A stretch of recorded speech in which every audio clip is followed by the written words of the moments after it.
Democrat of the day is looking to represent 36B in the new redistricting map. This is White Bear Lake, Vadnais Heights, Gem Lake, Birchwood Village. Brion Curran is kind enough to join us today to talk about her campaign and how she is hoping to hold that seat for the DFL. Brion, thank you very much. I appreciate the time today. Hi, yes, and thank you so much for having me today. I really appreciate it. I do appreciate you as well. I have spent a lot of time up in your district. Actually, I've got a very close family friend lives right up in White Bear Lake there, it's I do love your district quite a bit. Going up 61 there, it's just really nice. Yeah, I'm glad to hear you say that, and I love the district too, and that's part of why I'm running here. So why don't we take a few minutes here and give you the floor? Why don't you tell everyone out there who exactly is Brion Curran? Great. Who is Brion Curran? How much time do we have? No, you get it makes an easy show for me. Go for it. Right. I grew up in Centerville, so just in the northern part of our newly formed Senate district, which I think is pretty awesome, all things considered. I never dreamt that I would be in the position of being called a candidate and maybe a politician someday. So the fact that my hometown and my home area of the last 10 or so years is also part of the same Senate district that I grew up in and went to school in is just an amazing opportunity that I'm really, really excited about. And part of the reason that I'm running is, I've watched politics since I was, a teenager. I was really interested in high school, but I would say, I followed the information. I was excited to vote. And when I turned 18, I voted in every election that I could. And the extent of my political involvement thereafter was basically putting a lawn sign in my yard and saying, hey, here's who I'm rooting for. But over the years, I've kind of realized that I haven't seen a lot of just average folks from our area who are just interested in doing what they think is right and doing what they, and more just looking at this as an opportunity to serve the community that they love so much. And I know there's some great folks out there right now who represent us who are doing an awesome job. But I think the last couple years with the divisive politics we've seen, there's just really an open space for folks like me who just want to get involved, want to do something to help, and want to set all those differences aside and just start to get to work and get things done for Minnesota. That is, by the way, there's a lot of politicians that have that mentality too, and I think it's kind of one of those things where you see the real need and it's not being addressed. You want to get out there and do it, and I think that is, that's the fire under and a lot of people's spirits, that they get in there and saying, I can do this, I can be a part of the solution. Yeah, absolutely. And my good friend, we may have heard of her, y'all may have heard of her, Heather Gustafson. She's running for our beloved Senate District 36, and she's a good friend of mine. And she personally asked me to run for House. And when she asked, I just could not say no. And again, just following her lead, and we're just a couple of ladies from Vadnais Heights, Minnesota, trying to do our best to make changes for good. So I could not say no. I could not say no to that call. Bow down to the mighty power of Vadnais Heights, indeed. It really is a magnificent community. If you've not been up there, I encourage you to go up there. And White Bear is cute too. You'll love that, Gem Lake. Oh yeah. So you get involved here. First of all, I want to bring up something about your opponent without even saying her name. I don't want to bring up her name, but I'm going to say this. I looked at her website. She might win the award for most Republican trying to deny that they're a Republican I have ever seen. You look at her website, nowhere is Republican mentioned. She basically has scrubbed her side of all of it. As a matter of fact, if you were to look at it, she seems to be cosplaying a Democrat. And I actually went back and I looked at the MinPost story and said, is this the Republican endorsed candidate? It is. That she clearly is trying to, well, frankly, pretend she's you. Sure. I don't know about that. That'd be pretty hard to do. I'm a pretty unique person, but I'd be flattered if that were the case. That's something that isn't lost on me. And I know that it's our district really is kind of that middle ground area, right, where we have folks who aren't, particularly to one side or another. And I think what folks are really looking for is somebody who sees that middle, who sees the common ground. But I think what separates me, because I'm sure you've looked at my website too, is that there's no question about what I think about anything. And I'm happy to support the causes that are important to me, and I'm happy to call out things that I think are wrong. But at the end of the day, what matters is what our constituents think. And that's the message that I really want people to hear is, party politics, especially these days, is just wild. But we can put that aside, right? As long as we're willing to just talk about what's in our hearts, what's on our minds, with honesty and with a goal of just getting somewhere good. Well, and it's like I said, your opponent, as you talk about, your page definitely does break down the issues, and I want to encourage people to go over there, BrionCurran.com. That's BrionCurran.com. You can read about all of her issues there.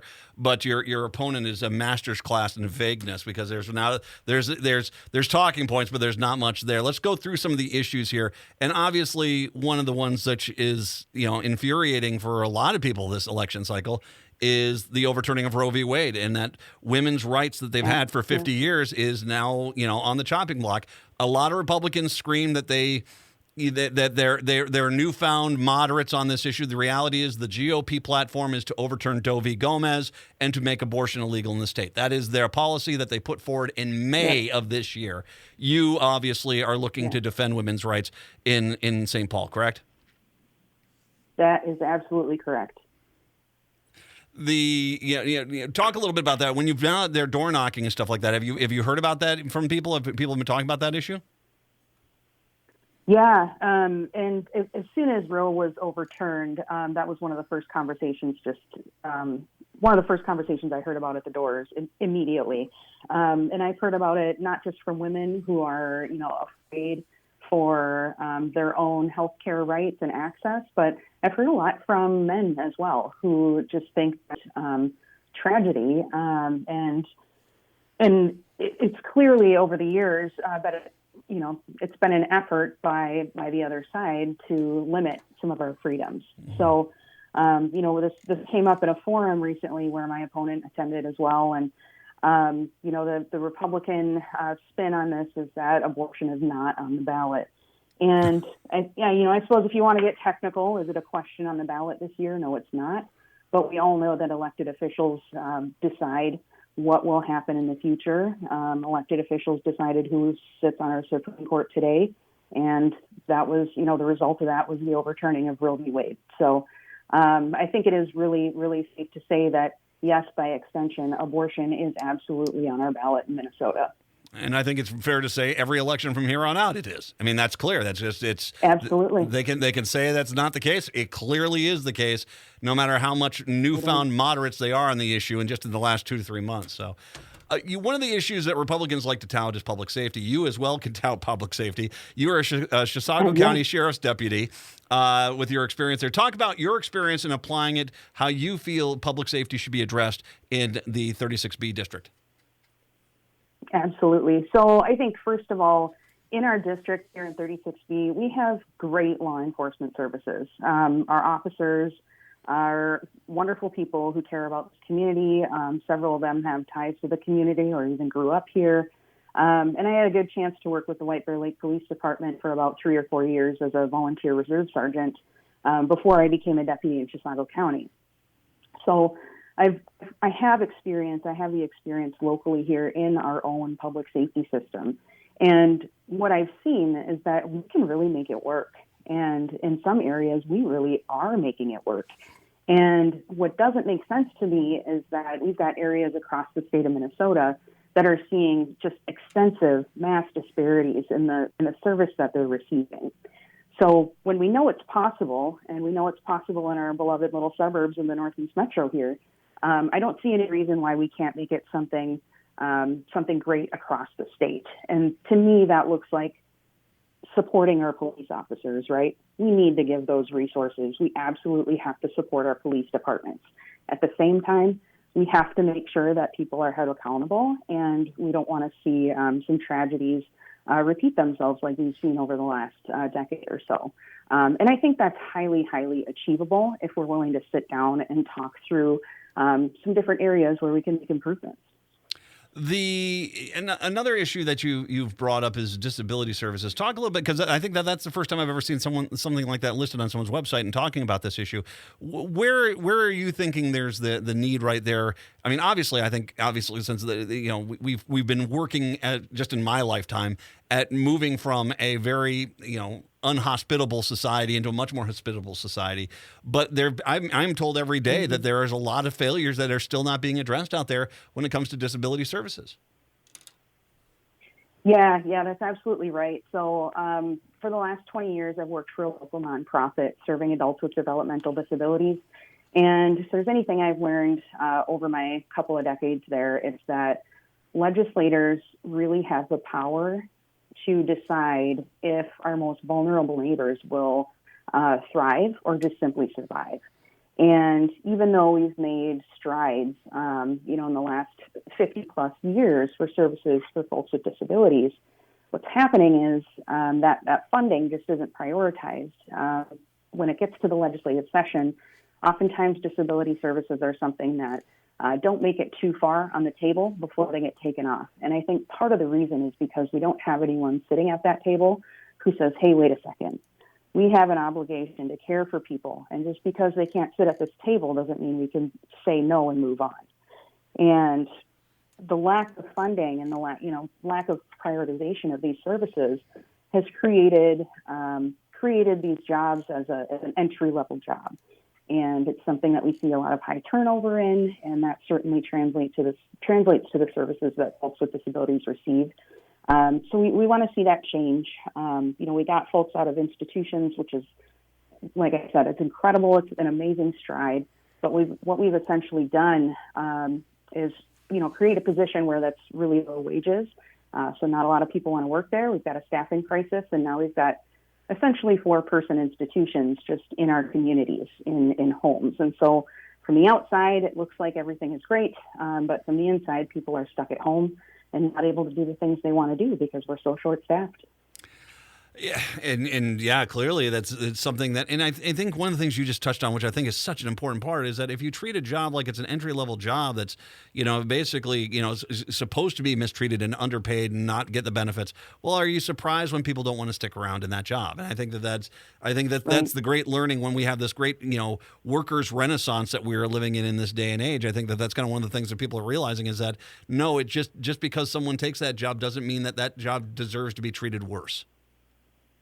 Right, exactly. And it's really how we're prioritizing jobs in our society. And I think we really need to take a look at how we prioritize disability services. The Republicans accidentally made edibles legal in the state of Minnesota, which is still one of the funniest things from the last session I've ever seen. One of the funniest things I've ever seen in politics. They accidentally made edibles legal in the state of Minnesota. I was just in Colorado. They're not having major problems out there. As a matter of fact, they make nearly $500 million a year in tax revenue off of legal marijuana sales. Obviously, we have to address whether or not we're going to tax edibles, because right now there isn't one in the state of Minnesota. But you as well, you're a big pro-legalizing person, as I am. I don't smoke it. I don't take it. But at the same time, I can see what seems to be not nearly the crime spree that some people try to sell it as, and also something that has been proven that you can be brought into society and it's not going to cripple it, and you can make a ton of money on tax purposes.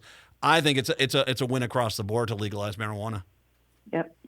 Yeah, absolutely. I agree. And I'm glad you used the term across the board, because a lot of folks, when we talk about legalizing marijuana, they think it's simply about having, safe, regulated access for adults to consume marijuana, which of course would happen with regulation.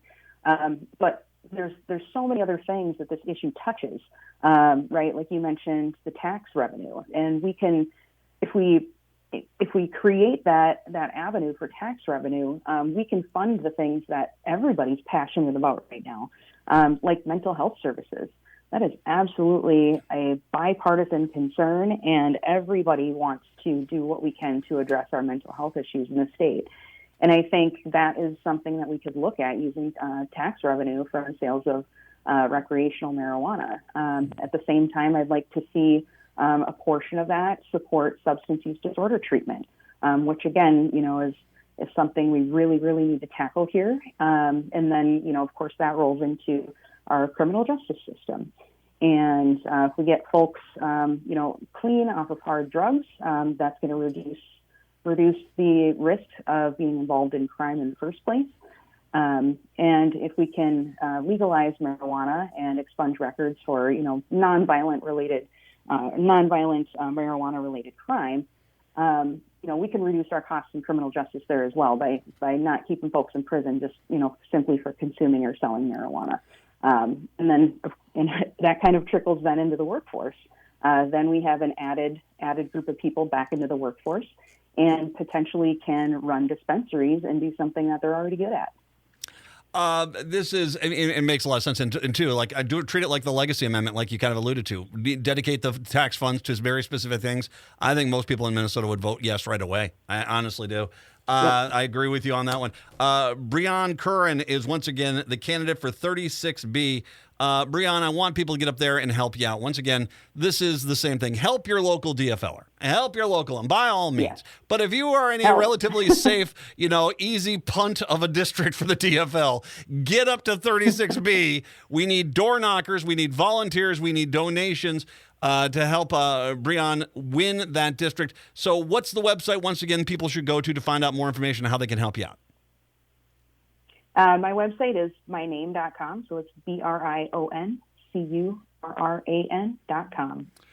Brion Curran, once again, thank you very much. All my best to you. I hope we do get to call you representative coming up here in November. Thank you very much for the time. Thank you so much. I really appreciate it, and enjoy the rest of your day.